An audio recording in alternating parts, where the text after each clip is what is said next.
This is Joseph Alexander Van Zandt.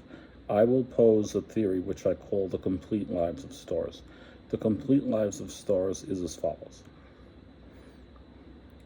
A star seems to form from some type of stellar nebula. When large amounts of hydrogen clump together, there is eventually some type of reaction in which hydrogen is turned to helium and energy is released. This stable reaction continues for billions of years, and you typically have a yellow star. Eventually, the hydrogen runs out, and you have another type of reaction in which helium is turned to oxygen. That causes the star to turn red. This is why I believe the planet Jupiter is red and other stars are red. That reaction eventually leads to oxygen being turned to iron, bromide, uranium, plutonium, gold, strontium, and other rare elements. When that occurs, the reaction starts to pulse, that is to say, turn on and off.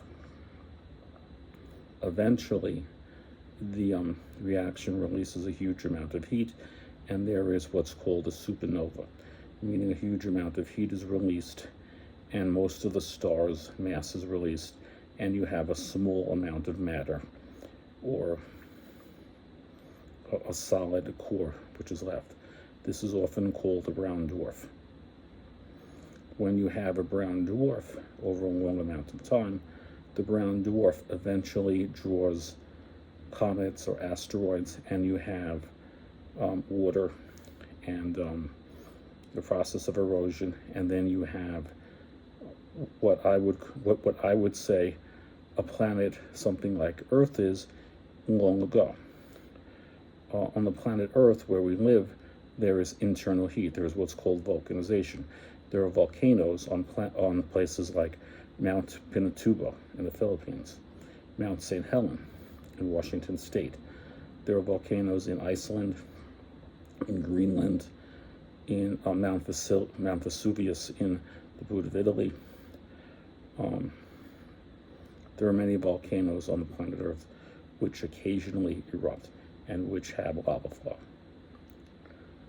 To explain that lava flow, you would have to explain the internal process, which, in my opinion, certainly, that process is that Earth and many other planets were at one point brown dwarfs, and still have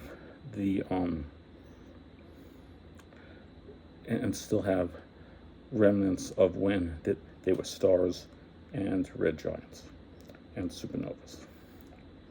I call this hypothesis the complete lives of stars. This is Joseph Alexander Van Zandt. Good day.